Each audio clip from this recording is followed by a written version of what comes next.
Oh, that was new. I've never heard them say that before. Right, so good morning, everybody. Welcome to this is May's edition of Book Club. Book backs a week. Next month will be a week later as well. That'll be the first week of July because I'll be travelling to Spain on that Friday. And our book this month is Simon Sineks' Leaders Eat Last. So I think everyone's been to. I think Clive and Julian, this is your first time at Book Club, isn't it? Yeah, that's right. One, which is good. But it's really to give you that continual personal development. We all know that we should read more books, but having a bit of a deadline that we're working towards, I think really does help us actually sort of get on and read. I know it does for me, and think, oh, gee, I've got to do this next week, so I better finish this book.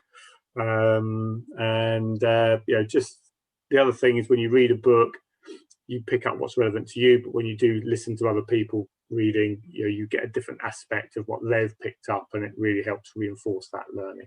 And hopefully, as we get more people, we'll build a bit of book club community as well. So, Sabrina has joined us. Welcome, Sabrina. I know you're traveling, so don't worry about the video. If you can hear us, hopefully you can sort of participate as well. So this is this month's book. This is our second Simon Sinek book. I've done a few, those that were here a few months ago. Remember we did The Infinite Game, which I think we all really enjoyed. Simon's written 5 books. Start With Why is a very good one. That was his sort of first one.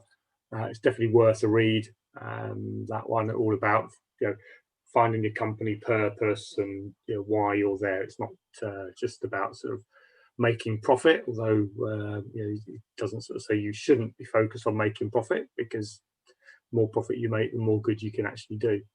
But I hadn't realised he was actually from a marketing background. So he was with Ogilvy and Master, and then he set up his own firm within marketing. So he's very much not just a theoretical mind. He's been in business and from a very practical point of view as well.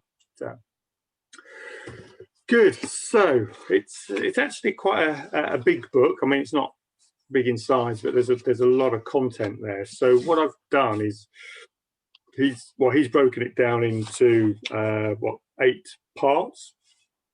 And so what I thought we'd do is sort of look at each part, sort of spend about 5-10 minutes on each one, and just pick up any sort of ideas that we've had from that. What I'll do is I'll sort of just, if you've got something that you want to contribute, if there's a particular area that you've got some ideas around, then please just sort of say. Otherwise, I'll just sort of go around the group and we'll each have a bit of an input. And then if there's any, if I won't have time to go around everybody on every part. So we'll do a couple of people, and then if anyone's got anything else to add, we can do that before we move on to the next section. So Ranjit, as you're my top of my screen, what was the sort of the key learnings out of part 1? Our need to feel safe for you. Yeah, so that's so I actually only got to page 182 in the end. So that's about bang on halfway if you include you can have the contribution the first. So thank you very much for that. Yeah. But basically, so it's all about the circle of safety, and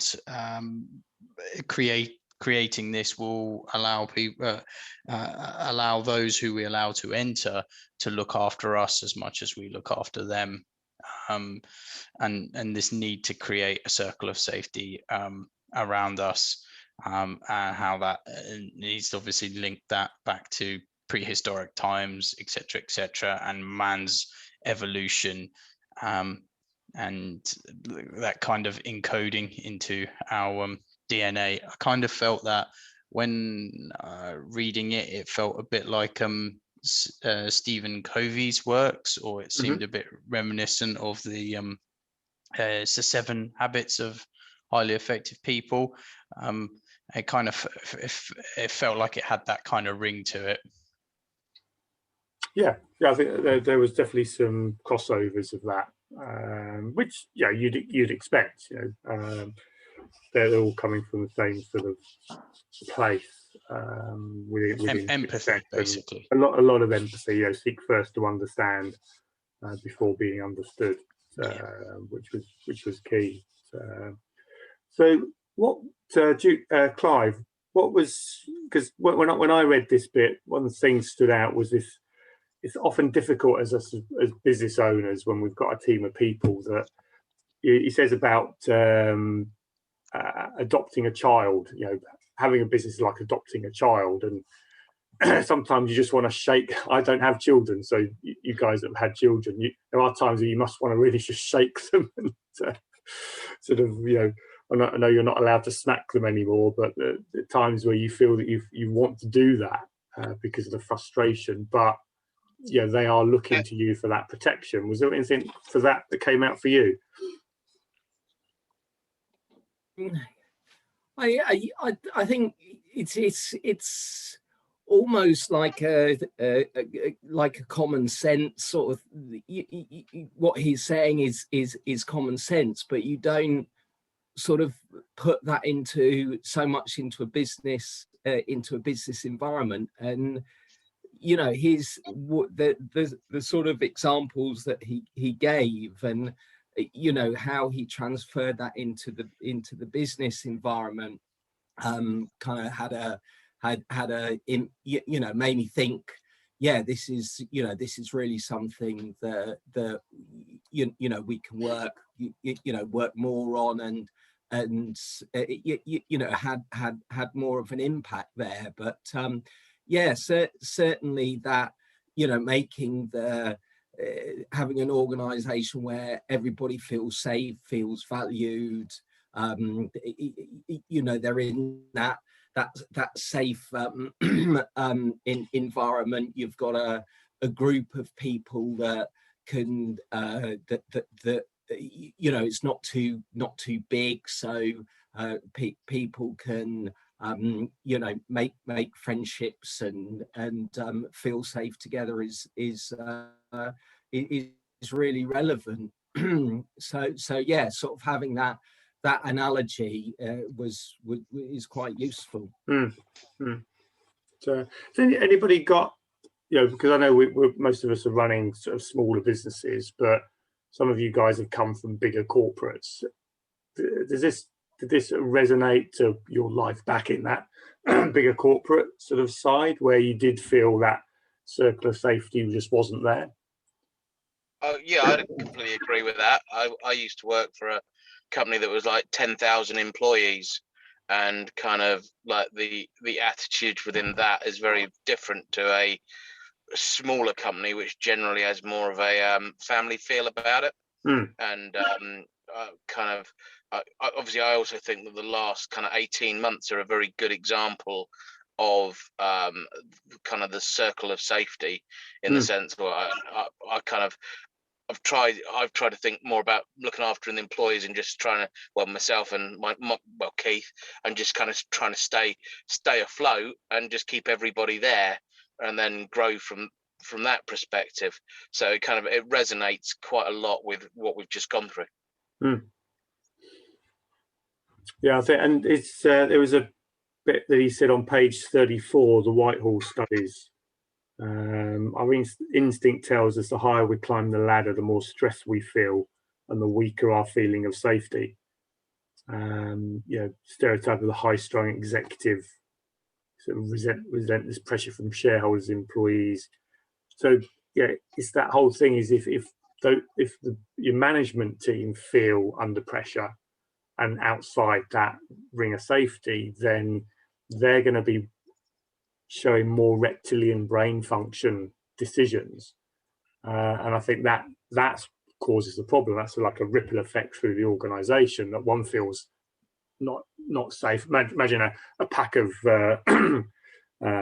zebras in the field. One feels anxious, and that feeling then spreads through the whole sort of herd, and then eventually the herd just start running, for no apparent reason. And I see that, I've seen that a lot of time in big organizations where that no one feels safe, and it's it is always driven from that top of the tree, that you know, if the top feels unsafe, then it will ripple through the organisation. Yeah, and then they start introducing redundancies, etc. So yeah, Sabrina's, you know, moving from the police force to IBM. Yeah, great example. You know, I would say the police force, you felt that safety, and IBM is a big corporate. You know, so it becomes very difficult. Any other bits from that sort of first part that sort of jumped out on anybody? Yeah, it kind of related a little bit to parts of we're talking about larger firms and a weak circle of safety, but obviously firms are just, regardless of the size of the firm, you can, I mean, I can relate to weak circles of safety and not feeling safe enough, where you effectively, you don't end up innovating. You're not trusted. You're concerned that you may make your bosses look stupid, so you hold things back. And so that's a weak circle of safety, and there's an air of suspicion and mistrust. So I think I could personally relate to that quite a lot. And if you take that into Lencioni's 5 dysfunctions of a team, you know, where he talks about, you know, lack of results is due to lack of accountability, due to lack of commitment, due to lack of conflict, and it all comes back to lack of trust. So as soon as you've lost trust in an organisation, you've just lost the direction and the performance of that organisation. So, I mean, these are sort of my sort of top few bits from this part. You know, that we are responsible for the employees at all levels. You know, so that there is that balance of, look, we want to get the best out of them. We've got our performance targets to meet. You know, we want to create profit, but you know, they are our children. You know, we have adopted them. You know, we have a duty of care to look after them, which is really, you imagine adopting a child who's, you know, just a difficult child. You know, that sort of must be extremely difficult for people to do that. You know, I think it's probably slightly different if they are your flesh and blood, but even then, I see people are generally sometimes too tolerant. They give their child, you know, too many benefits, and that doesn't actually help the child to learn to stand on their own 2 feet.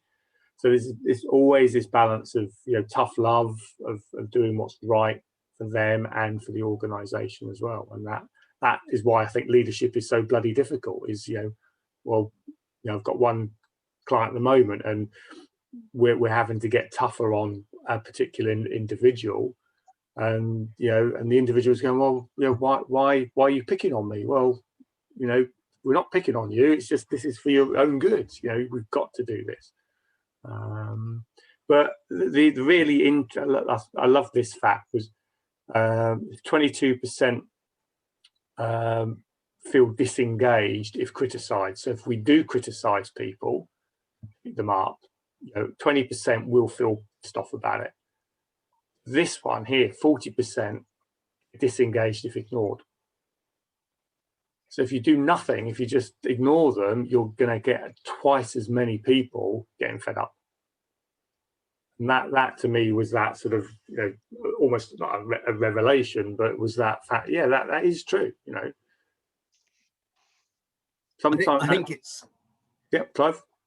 Yeah, I think it's also very similar. You know, having to have those boundaries exactly the same as you have the boundaries at home with your children. Yeah. You have to have those boundaries in business, and you know, it's in a very similar way. Those boundaries can be very grey, but it's also very important to try and stick to those boundaries and hold people accountable to them. So, and one of the things that hit me with, I can't remember whether that section or not, but he mentioned about a larger company and everyone clocking in and clocking out, and there was this just this just big sort of cultural thing, and there was no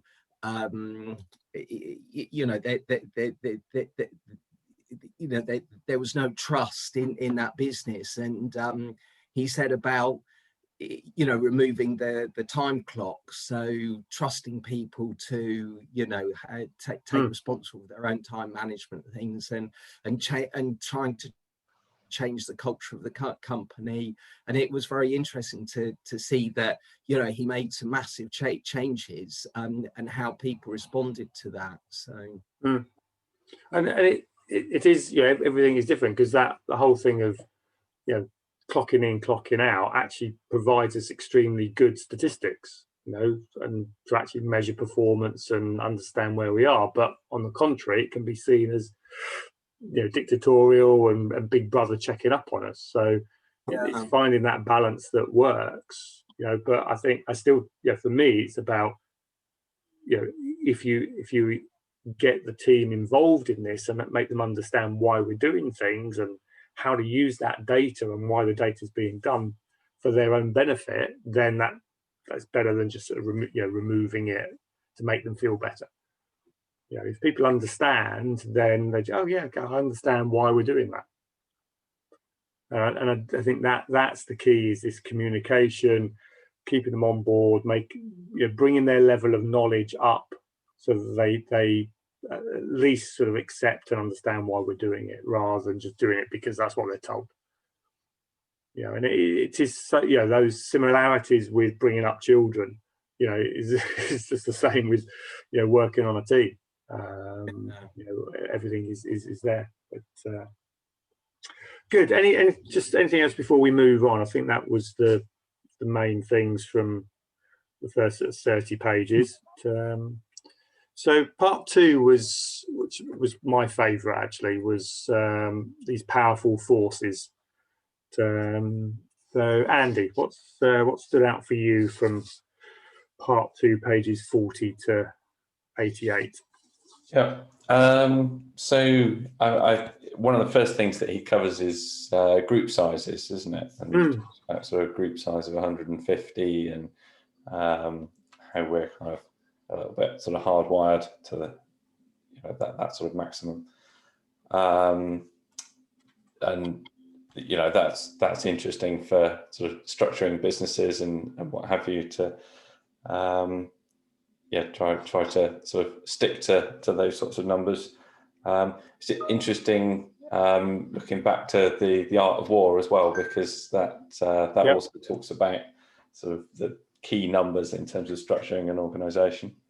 There was talk about the fighting as a team or fighting within a team, as it were, and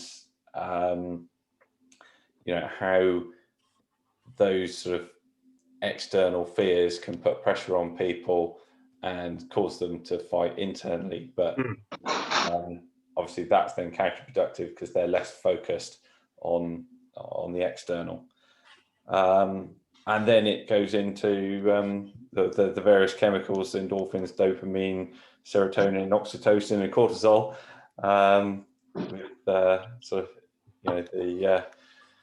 the whys, wherefores, and problems of each of those, which was very interesting, and it does, that sort of, I think is quite helpful in understanding sort of some cultural things and social interaction, and the benefits that you can get from you said about the feedback and the 20% and 40%, and you link that back to the dopamine and oxytocin and what have you. So it sort of brought things together nicely. And there was, I mean, I think those numbers were really insightful. And it was another, I think it was on the BizX, one of the talkers there was saying that the span of leadership, so how many people should you be able to, to manage, basically. And he said the number is all down to the number of people you can communicate with in a week. So if you can only speak to one person in a week, then you should only be managing one person. If you can manage 50 people, if you can speak to 50 people in a week, you can manage 50 people. Oh, that was quite an insight. But he said the key to this is you've got to check in with people every week. Yeah, and that sort of because of these, these endorphin and oxytocin, that's what you're creating with them. Just checking in with them makes them feel, pride, friendship, love, the serotonin, the oxytocin ones. So, and I think that was the everything about us is there to maintain the species. That's what we're genetically programmed to do. All the stuff that we do day to day, that's such a small part of our evolution. But deep down, these chemicals in our brains of what got us to where we are. And it was really interesting for me was the endorphin and dopamine. These are short-term drugs. So these create short-term behaviors, good and bad. Yeah, that's sort of, mask physical pain and incentivized progress. So I get that dopamine hit when I do something. Did anybody watch the procrastination video that I sent out on the Monday? Does anybody read my Monday? Can do it tomorrow, Kevin. Doing it tomorrow. It's a brilliant. I mean, it's so funny. I mean, it is, but it just, if you've ever had procrastination, it just sort of nails it. I won't spoil it because I just loved it. I did, Kevin. You watched it? Did you like it? But he talks about the sort of yes, I did. It made me laugh hugely because. Oh, we lost you. We lost her. But it's and it goes back a little bit to the chimp paradox that we've got this sort of chimp brain, this sort of need for instant gratification. So he called it the instant gratification monkey. So the reason we procrastinate is the instant gratification monkey takes over because it wants that short-term hit. But because it's short-term, it's always looking for another one, another one, another one. Serotonin and oxytocin, these are much longer term. So these produce long-term behaviors. Okay, so if we understand this, each one of our team members and ourselves, don't forget, this applies to us as well. We've got to be understanding, are we getting enough of this? We might be getting hits and hits of this. If we're not balancing it with a serotonin and oxytocin, then we're probably going to burn out. Yeah, because this gets us up. Imagine back in sort of historic times, gets us up out of the cave, get food, come back. This keeps us together within the pack. So, anything from you, Chi? What stood out for you? I didn't get very far. Apologies in the book. Literally just first bit. So I'm just catching up. It's an interesting. Obviously, you're talking about this, and obviously, given the current stresses within my business in the past year, I guess we are doing a lot of the first bit. The endorphins and dopamine. Everything's kind of instant hits and stuff. There's lots of kind of dealing with fires and dealing with what's coming our way. And there's probably not enough of the other stuff at the moment. We're all running around like headless chickens, keeping customers happy and making sure that we've got stuff in to move on. Yeah.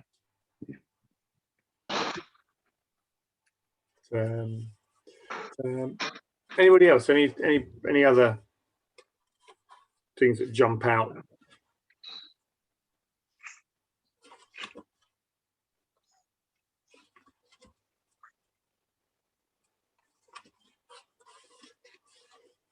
No? Cool. Good. So the next part was the reality. So this is quite a short part, which sort of really was these two factors here. You know, so where did we get to? Gary, are you able to talk?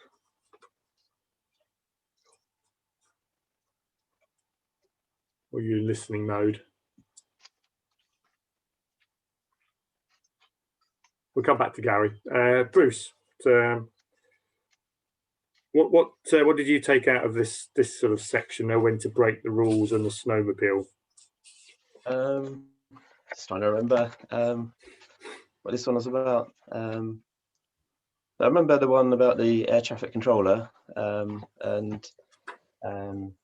so yeah, you had an aircraft at a particular altitude with another aircraft in quite close proximity, sort of in the lane below, and yeah, the one above. So I think it was filling with smoke, wasn't it? So basically, the air traffic controller, yeah, he gave instructions. Yeah, he sort of perhaps breaking the rules that they normally work to, but yeah, he could see the full situation, and yeah, it basically instructed the top plane to descend, as I think had been requested by the captain, and yeah, it's just an example of when it's when it makes sense to break the rules. But yeah, I guess what have I learned from that? I think in terms of my own the way my mind works, I've always been quite happy to break the rules if I feel that it's the right thing to do. So it's I'm not a criminal. I don't go around breaking rules just for my own individual gain. But yeah, I'm quite pragmatic, and I think that's quite important. Successful in business, knowing when to do the right thing and not being held back.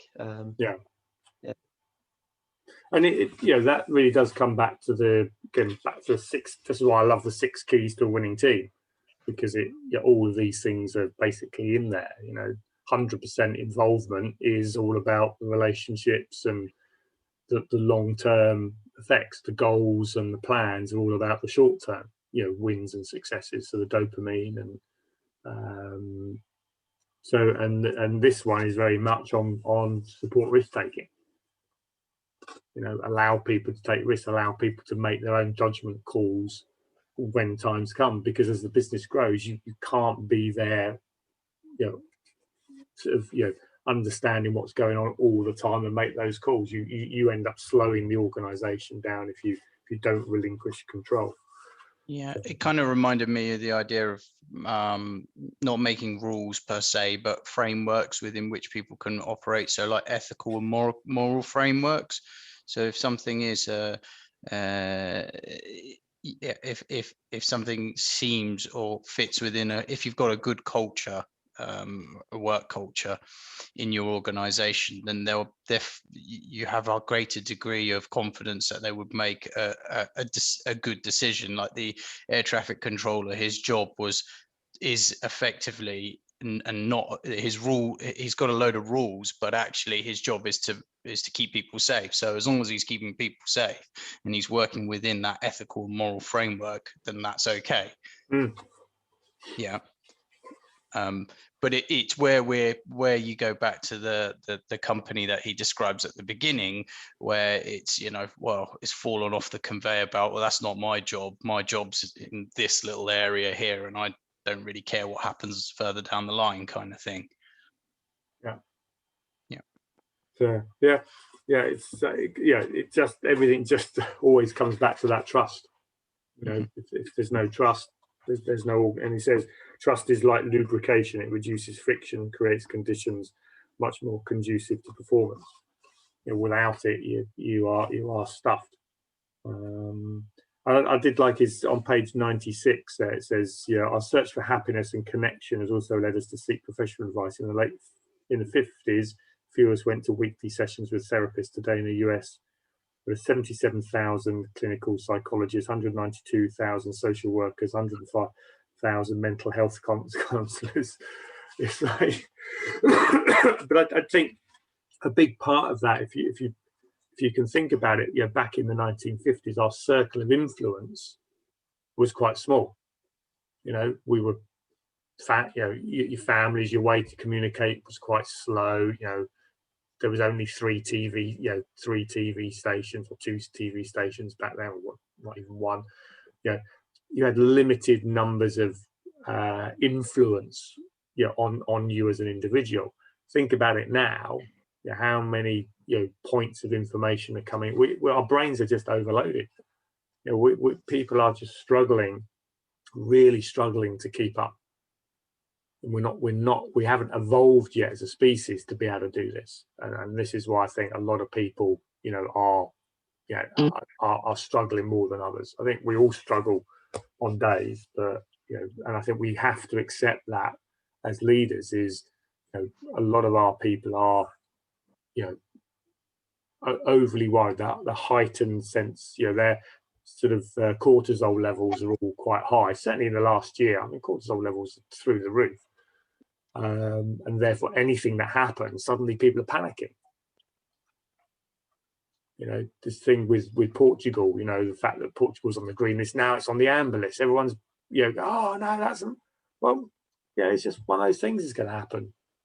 But so we've just got to keep. I think we've got to become more vigilant in our companies and be aware of that, and then have the suitable help around. And another thing that it was really interesting. I listened to it on audiobook, so I'm not quite sure which section fits in where, but there was the analogy. I mean, he started off with the Holocaust, and then went into some details of some tests that some scientists did with looking at numbers and how empathy and you know, people relate to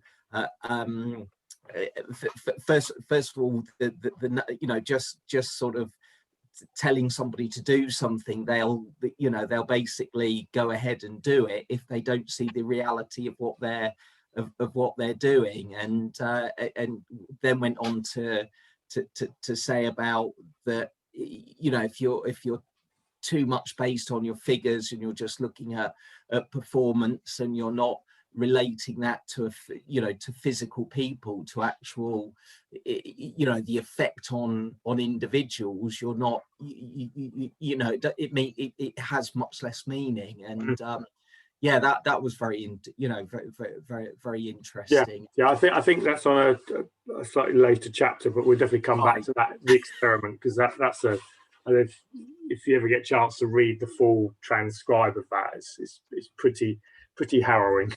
Yeah, but it goes back to, you know, you think about the Holocaust and, you know, what human beings subjected other human beings to. Once there's a disconnect, you know, I think one of the key things he says, as soon as you start thinking about your people as numbers, yeah, then you've lost it. You know, 10,000 people, and that, if you think about, you know, 10,000 people died in an airplane, we lose that sense of empathy with those people. It's 10,000, and if you think about that, they actually did that really well, or tried to do it really well within COVID, didn't they? They tried to relate it back to, these are not numbers, these are people, these are, you know, mothers, fathers, you know, grandparents, because they've obviously been coached to understand that you've got to create that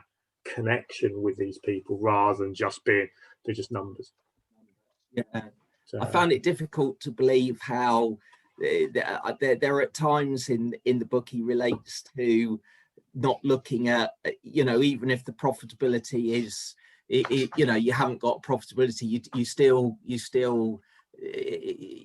coach people to do the right thing and make the figures, you know, make the figures change. And I'm kind of thinking, well, if you're not making a profit and you're still trying to employ everybody and you're just using coaching and you know, interest and training to bring people back on board, how that will suddenly change your numbers. But I mean, that was, I don't know if anybody else sort of picked that up. You know, I think Simon looks at this very much at a big corporate level, where they've got buffers, they've got the ability to ride a downturn rather than just sort of, right, there's a downturn, sack everybody, you know, and treat them, you know, and then when it picks up, we'll rehire them again into a play. Look, this is a long-term game you're playing. Go back to the infinite game.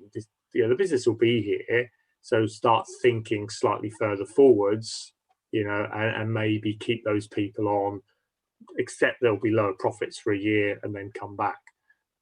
Bring that back into a small business where we don't have the buffers, you know, we have no ability to do that.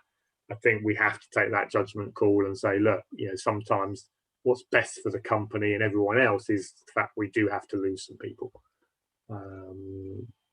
So I think if you've invested in your people, though, you really want them, if they want to feel like they've been invested in, and you want that loyalty from your people, then you kind of have to, you know, that really wants to be the absolute last resort. Yeah. Because if you've got in your mindset that these are expendable assets that you don't need all of the time, then you're not going to invest so heavily in those people, and they're not going to help you out when you need to, you know, when as an organization you need that extra mile from them. So it's trying to, you know, balance that cost, if you like, against the benefit of having there. And I think if you can ride it out and keep them on board, it's like they were saying about, you know, the company in America that you know, put everyone a proportion of their team on compulsory furlough with no pay, and they all rallied together as a team to say,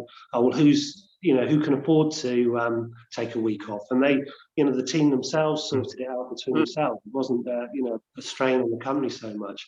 And I think if you don't treat your workers, your employees in that way, then you can't expect them to give you back when you need it, you know. Yeah.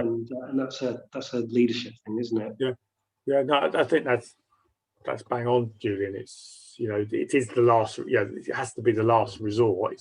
It's just that the last resort, I think, comes quicker in a small business than in a big business. But yeah, if you communicate with people, you know, we have done it before in companies, and yeah, everyone's gone down onto half day, you know, half time working, you know, salary sacrifices, those things, you know, because it's a team makes the decision rather than it's being ordered down. You know, you will do this, you know, engage the team, treat them like adults, you know, and you know, but then you've got to be prepared to tell them about what the situation is. And you know, some will just jump ship, some that feel unloved and not part of that team and not in the trust circle, you know, they will go. So that's why you've got to do that work when times are good, because when times are bad, you rely on what you've built up, that emotional bank account that you build so that you can make withdrawals in tough times. Good. So what about the boom before bust then, about the baby boomers? We've got a few baby boomers, we're sort of on the edge of baby boomers. I'm probably more Gen X. Anything come from that, Damien? Did you get that far? Oh, no, I got all the way through. I'm just trying to remember which bit's which. I didn't read the appendix, but I read everything else. I'm afraid a lot of it has merged into one. So which was the Gen X bit? So it was page 101? Yeah, 101 onwards. So Oh, right, okay. £800 boomer in the room. So it was really about this sort of, every generation, seems to confound or rebel against the generation before it. Each new generation embodies a set of values and beliefs modeled by events, experience, and technologies of their youth. Right. So it was that whole thing that the baby boomer obviously came out of the war, and right, yeah, the bit to do with the priorities and kind of like they wanted to whereas the generation before had been very much focused on the community, whereas they were like focused on their individualization, and that they wanted everything a much more short-term gain. So yeah, I thought that was quite interesting. And if you think about it, the last two presidents of the United States are baby boomers. Yeah. They're in their 70s. They've still got this selfish, work for yourself. I mean, to a certain point, it does work. You better yourself. Gets you driving, but it does create a very narrow focus. Was this also the section about the way they were talking about the way Congress worked and how they'd been although previously had been set up to be, although the Democrats normally had by the inherent nature, typically won, but they worked together, and it wasn't necessarily focused. It was focused about getting things done rather than who was necessarily had the political balance in their hand. And whereas that somebody decided that wasn't great, and now they barely get anything done. It was about sort of Reagan's, Reagan sort of kicked it all off. I thought that was quite an interesting section. And the fact that before 1987 there hadn't been a stock market crash since the Great Depression, and we've had two since then, haven't we? So and I think it helped to validate, this section helped to validate my my own personal qualms with boomers. So it was good to read and say, that's exactly how I feel. This ring fencing of wealth, and it just a very it reminds me of my grandma's generation and parents' generation, and they're just like very, very entitled. Free bus passes. I want my winter fuel allowance. I want this. I deserve this. I deserve that. And I'm like, well, sorry, Grandma, I paid more tax than you ever did working in your little factory. But for some reason, you seem to get everything, and we get nothing. So. And that is a bit of a problem, the sort of, obviously Gen X, which is my generation, we were influenced by our baby boomer sort of parents, and there were certain things that I think it created a good work ethic and sort of a certain drive, but I can certainly see it left a sort of a selfish sort of streak there, that we're doing it for ourselves. And I think now the next generation, the Gen Y and the Millennials, Gen Y, I think I love to call the Millennials, because their starting point is an abundant starting point. This is why they start to question, why do I need to drive for self? As long as I've got everything I need, and things now far more accessible than they ever were, if you think about the housing boom at the moment, that sort of generation are trying to get onto the ladder, but in a way the housing boom is actually still being driven by the boomers and the Gen X's, that are certainly around here, everyone's moving out of London, and buying up the properties down here.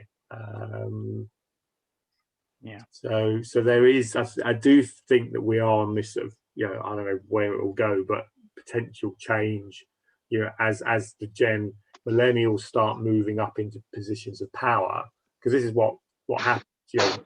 The baby boomers moved into positions of power and started making decisions based on that.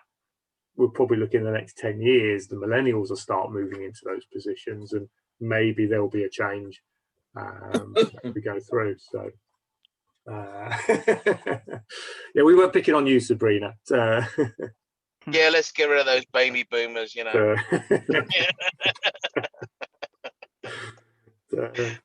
Cool. So that was really sort of how we got to here. So then we moved into the abstract challenge.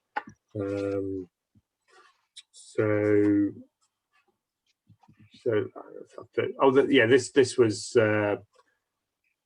was that abstraction that if we sort of move ourselves from people with just numbers, then we have problems. And this was the milligrams experiment of the electrocution in one room to another room. And if I don't that was quite disturbing. That was. It really. I mean, if you read the full thing, it's just it really does make you question humanity, really. And this was what he was trying to sort of say, that we can't sit there and blame the Germans in that sort of time, because they were just following a normal programming. That's just the way it was. Just don't tell that to the Israelis. Well, yeah. Yeah, but then look what they're doing to Palestine. It's still happening. It's still, we haven't moved forwards in 100 years. It's in some respects because this is our programming. This is from thousands and hundreds of thousands of years. We are still programmed this way, and it's only our conscious thought, which is still slow, it's still prone to failure, that makes us sit back and reflect and judge. But we're still making the same mistakes. Serbia, it's just happening everywhere. Russia is still doing it. America, we're still just doing it. We're still living out the same thing. So numbers of people aren't people. They're just numbers. And that's a key thing. I think that it does, as your business grows, I think that is a bit of a difficulty, that once it's 2 or 3 of you, it can be family, but once you're up to hundreds, it becomes more difficult to do that, and we have to put have to be more conscious of it, and have to put systems and processes and also train our team. We've got to train our managers to understand this. Otherwise, so they're just going to move up into situations where there's less trust. Their cortisol levels go, they become more agitated, and then they cause more problems through the organisation. It's interesting. Sorry, Kevin. Yeah, Clive. I say it's interesting what he was saying was WL Gore or something, how they've, I don't know if they're still expanding, but they expanded, and they kept it to their factories no more than, was it 100 people or something like that? And they found that sort of manageable. It goes back to that 150 is as a group works. And say if you didn't read the Art of War book, there was a section in there of scaling up, groups of 5, and then 5 5s, 25, and it just scaled up quite nicely. And you could see that it's groups of 5 within other groups, and you can scale quite big if you do it that way. But it goes back to those points of contact. How many people can you manage? The number of people you can speak to in a week. And if you think about it, if I spoke to one person a day, that's 5 people. So I've got to manage. And I've always said, it's somewhere between sort of 6 and 8 people is your maximum number of people that you can probably manage successfully, because you're probably looking at speak to a couple of people per day. Excuse me.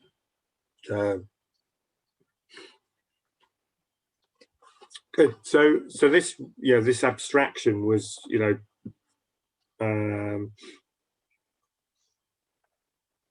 think like Bill Gore walked out onto the floor of the factory, realised he didn't recognise many of the people. Things were so big that he simply didn't know who was working for him anymore. And then he sort of should only have 150 people. I think there was another one there where was it somebody having a, I don't know, moving house or something, and somebody gave him some money, and then another one gave him time, and it's the time that you remember, not the money. Yeah. Yeah, and same with kids, isn't it? You know, they say that, you know, kids spell love Time. You know, it's the time you spend with them, not the gifts that you give them. You know, if you give them things, yeah, they get a dopamine hit for about 5 minutes, but it's the serotonin and oxytocin levels that are the key to long-term binding relationships. And I go back to my, you know, exactly that with my dad, you know, and why me and my dad didn't really get on, because, you know, once he bought the business, he didn't spend any time with us. And the time we did spend was doing what he wanted to do, not what we wanted to do.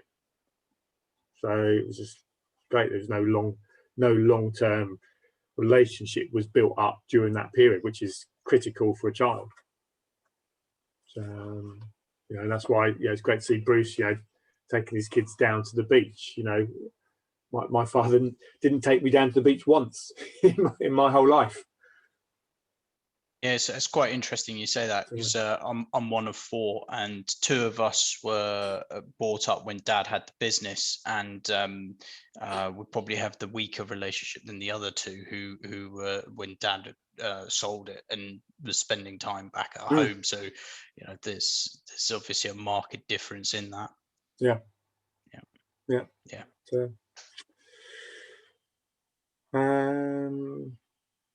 So what else? Anything else that jumped out in that section? So yeah, bring the people together, meet the people you help. So that's about, you know, you've got to go down the shop floor, you've got to talk to them. Not just, I think it works both ways. I don't know if you remember the TV series on, you know, I think it was On the Shop Floor, where they went into businesses that had a bad culture and made the guys come down and actually talk to the people and listen. And they got so distant from them, they were just numbers, rather than actually, you know, seeing that they are human beings and they need that connection. And it was amazing. They sat there and listened, and they told them exactly what they needed to do. So like, what you do? Oh, right, okay, let's do it then.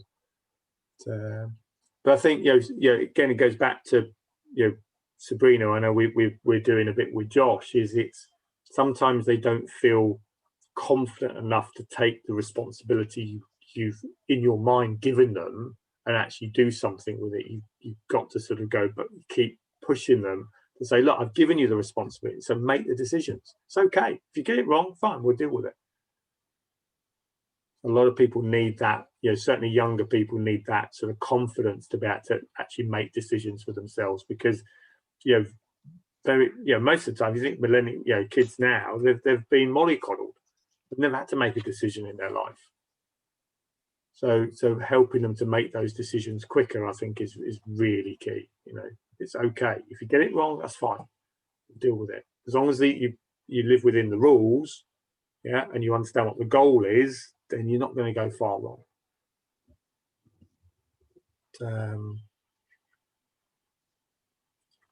Be patient. That was the sort of the 7 weeks against 7 years. You know,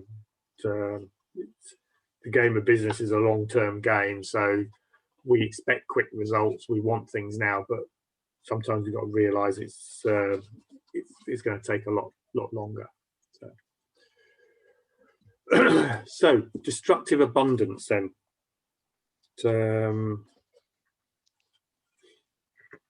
This was my factors from this. So the culture goes, so the business goes, so the leader goes, so the culture goes. So yeah, it's unfortunate. Yeah, fortunately or unfortunately, it's intrinsically linked to us at the top. You know, how we behave, you know, drives the culture. How the culture behaves drives the company. This is the Merrill Lynch thing, isn't it? Yeah. Yeah, and you look at all of the, you know, the scandals, you know, in businesses, you know, Sarbanes-Oxley and things like that. It's just every single one has just been a breakdown in culture. And if you want to, I mean, a really good book on this, well, Jim Collins's series, Built to Last, Good to Great, but How the Mighty Fall. I mean, that's a really good insight into this, as these great companies that were built on great culture, why they went wrong, what happened within them, because they'd spent 40, 50 plus years continual growth, and suddenly they all failed in the 2008, 2009 crash. And he went in to look at that, and it was all about this. The big thing that went first was the culture. It became short term achieving goals, and you can blame the stock market perhaps drives this, that if you don't perform, then you're out. And I think we're getting a little bit of this in football as well. Think about managers. If you don't win your 3 games on the road, then you're out. So people don't have time to build, that team. Again, because we're driven by the sort of the baby boomers of need for success right now. I want it now. I want it now. I want it now. So I think football's about the worst sort of analogy, isn't it? It's destructive abundance at its worst. I think it really is. It's just now is a perfect example of it's an example of society. This is where it gets to, and all and you can look at all the wrong things. You look at the right things in it, but I think you can see a lot of the wrong things in it. I think we come back to morals in the wrong place. Yeah. Why are we doing this? What is it about? But it it's a bit like a tanker. The tanker's now so big and traveling in that direction. To change it, that they can't change it. I think it was the Suez Canal ship. I think they knew it was going to crash 7 hours before it crashed. It was like it's going to go off course, but we can't do anything about it. It's like these things are so slow to change.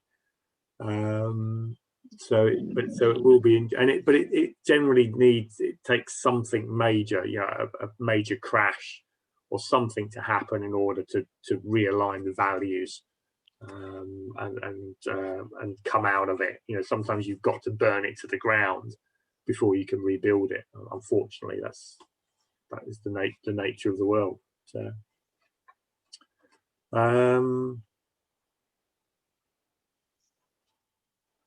anything else in destructive abundance? I thought that the next point you've got there, which is the story of, I think, from the submarine, thought that was quite interesting, how he turned it around because of he got on board. His parameters were changed last minute, and then he got on board, and then he realized he didn't actually know everything in depth, and so he just changed his entire philosophy. I thought that was quite an interesting little story. Yeah, and that almost sort of got to a destructive situation, didn't it, before it changed? Well, thankfully he found it out on a practice exercise. Yeah. That he asked them to do something which on the boat he was been trained to do, he would have been able to do it, and the guy, just being in the military, just agreed to do it, and then he noticed nothing had physically changed, and then he thought, why hadn't nothing changed? And then he asked the question and realized, well, it wasn't actually able to do it, and so but the guy was just going to say yes sir, no sir, and then so he then changed his philosophy to one of seeking permission to do something rather than dictatorial. Yeah,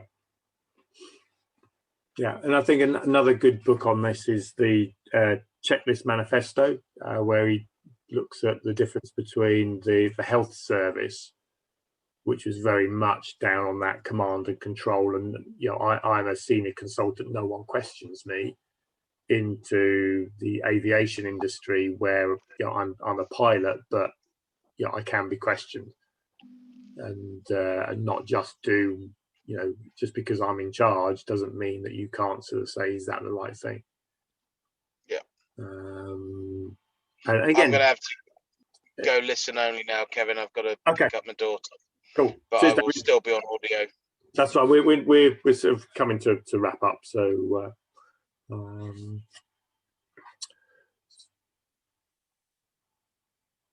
cool.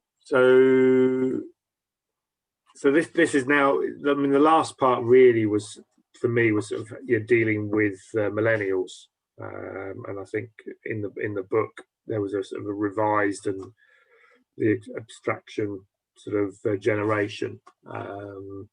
Was that we've got this society of dopamine addicts that we're all hooked on this sort of instant gratification, and you look at the gambling, what's going on in the online gambling world. It's just I just think it's just wrong that they're allowed to advertise, and we're building up massive problems that potentially could take a generation to fix. So anything from that sort of part 7, the center of problem is us and the millennials. I thought one of the interesting things was about multitasking in there, and the multi-toggling. I tried to have this discussion with Claire because she's a sod of getting addicted to social Facebook videos, and she really wasn't interested in that. And then the other one is to do with the gaming, but trying to have a discussion with a teenage son is they're not very open to it, shall we say? Yeah, it's difficult. I mean, because say if you have a discussion to an alcoholic about giving up alcohol, you've got a battle on your hands.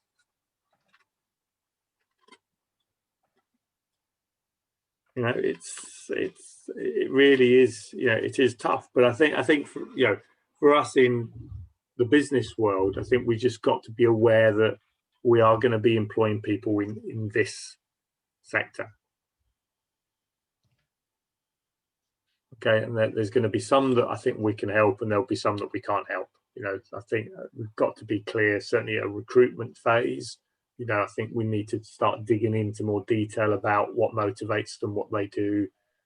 Outside of work, what their experience is, where they are in this, and if they are, then again, leadership is about bringing people on and developing them. That we're going to have to bring in some form of mechanism in order to actually counter that and fight it. Otherwise, we're just going to sort of just decide that, well, you can't actually employ anybody.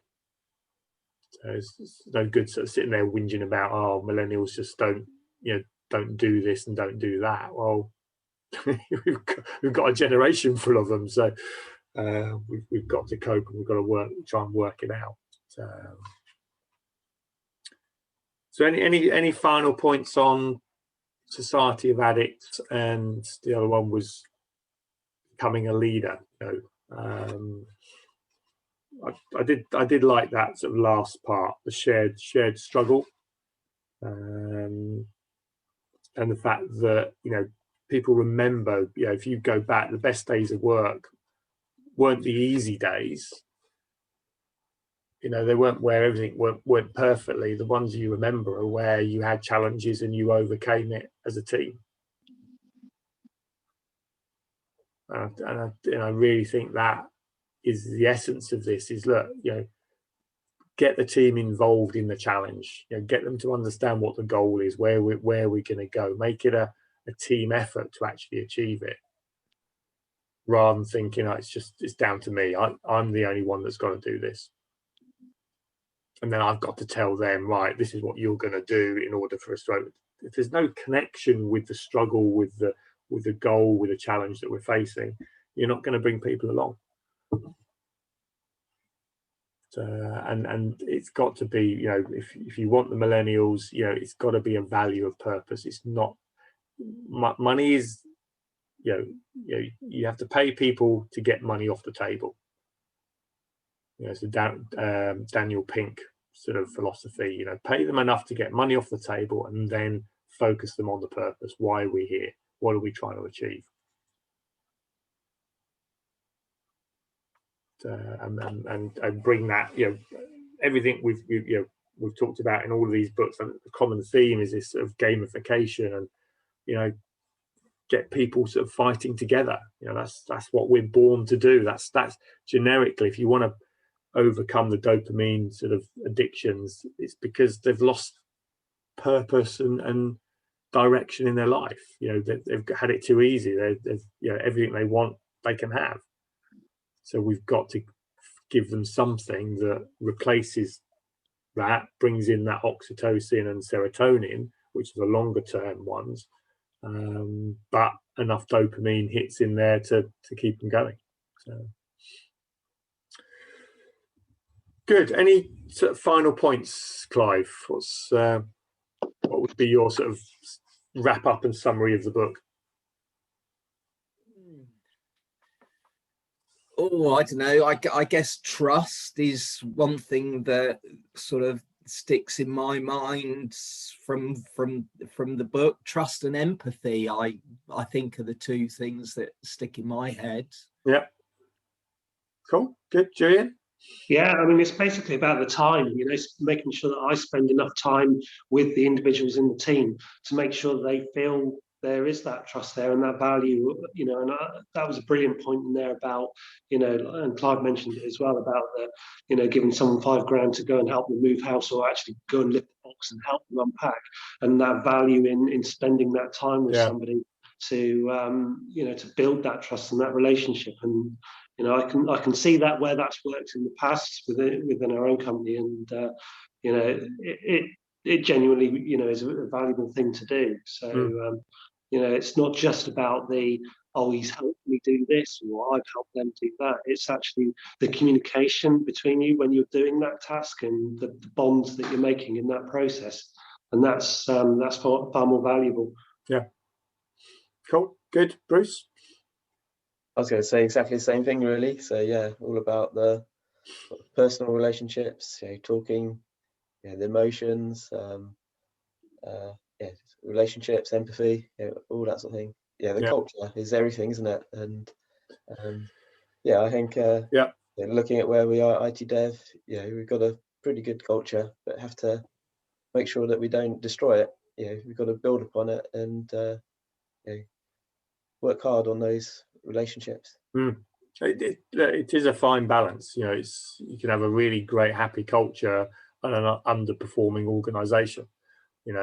It's to me, it goes back to that motivation pyramid. Performance, personal growth, relationships. It's a continual look at those three things to keep driving them. Moving them forwards and improving each one, not just one being a happy, clappy place to be, but we don't make any profit. It's a bit of everything. Andy?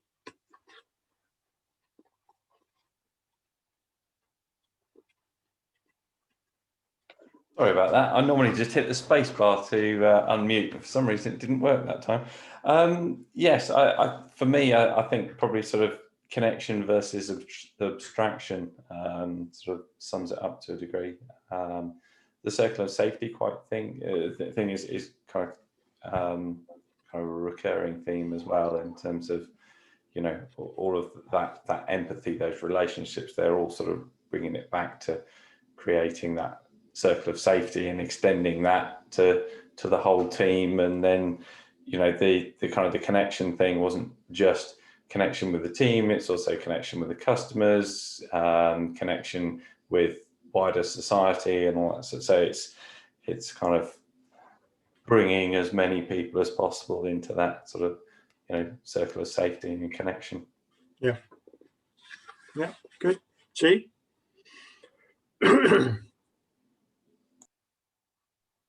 Sorry, I'll mute. I guess, so it's the same as everyone else is talking. It's connecting with people. I suppose it's spending time with the people. So if you don't talk to someone during the, if you don't have the time to talk to them, you can't really manage them. I think that's going to be that's the time struggles and things. You have to be mindful to make that time available. Rejig my time to make that time available, I suppose, more than anything. Yeah, it just the underline is that time is our most precious asset, you know, and comes back to the default diary. You know, it's if you've got to put your rocks in place, your meetings with key people, not, and it goes back. It's not you know, you've got to forget meetings are there for a number of reasons. You know, there's one of communication of data, you know, one to actually sort of solve problems, but one of them is actually to build relationships and say, look, I'm here to help you. What do you need? And it was I think I picked up somewhere else. He said, you know, when you're having these meetings, yeah, there's two questions you ask. Yeah. Number one, what are your priorities this week? Number two, how can I help you? So if you just had a meeting with every one of your key people and ask those two questions, how long will that meeting last? 10 minutes, 15 minutes? How important would it be? What are your priorities this week? Yeah. How can I help you? Or what support do you need?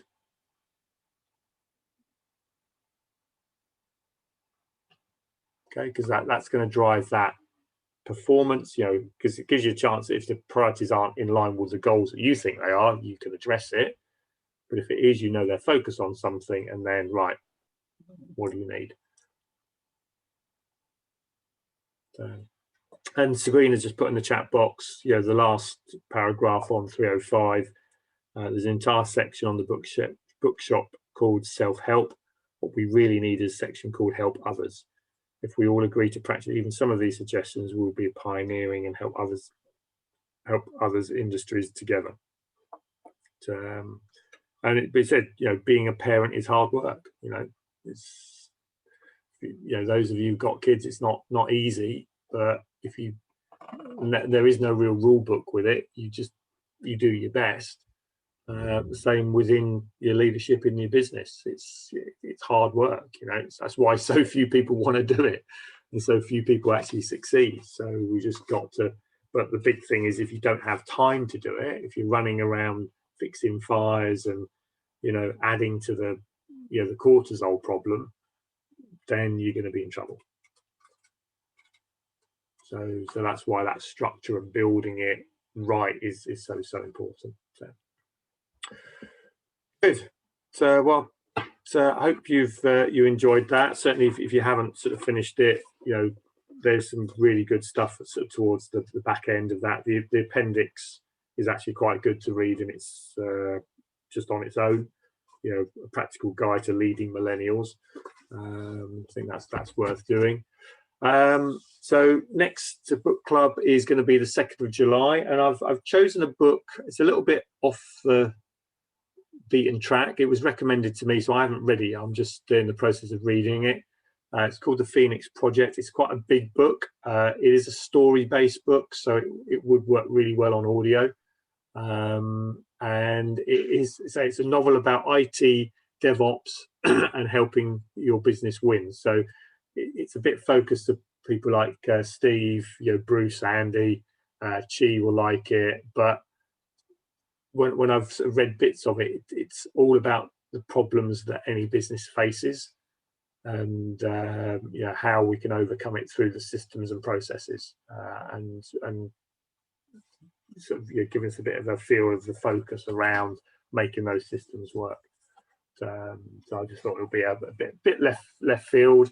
So I normally read them before I recommend them, but this was recommended to me, and because it was relevant to a number of you guys, I thought, oh, let's give it a go. And I know Sabrina's put in, you know, they're investing in a new computer system as well. You know, R&B are doing something similar. We've got a number of clients that are doing this, so I thought it would be a good one to work on. So, and then Mastery Workshops, Team Mastery is next Thursday at 4 o'clock. So if you want to come along, I know R&B is sort of getting some people lined up for that. But if you and also any team members, don't forget, you know, get those team members, certainly the middle managers, you know, to come along to these. They're good if you've been on them before. They're still good refreshers once a year, just to sort of, you know, to come in and think about what they need to actually put into place. Good. So have a super Friday. I think if anyone's booked up for the speaker this week, I'm not sure. I think it's a good speaker this week, James Muir. I think it is this week. So do look out for the big Friday finish speakers. You know, if you register with them, you'll get the recording, and then you can listen to it at your leisure. So otherwise, I'll copy and paste it onto the Monday webinar as well. So do catch up on those. So otherwise, yeah, have a good weekend when it comes. So have a good one, guys. See you later. Thanks a lot, Kevin. Very much, Kevin. Take care. Have a nice weekend. Thanks.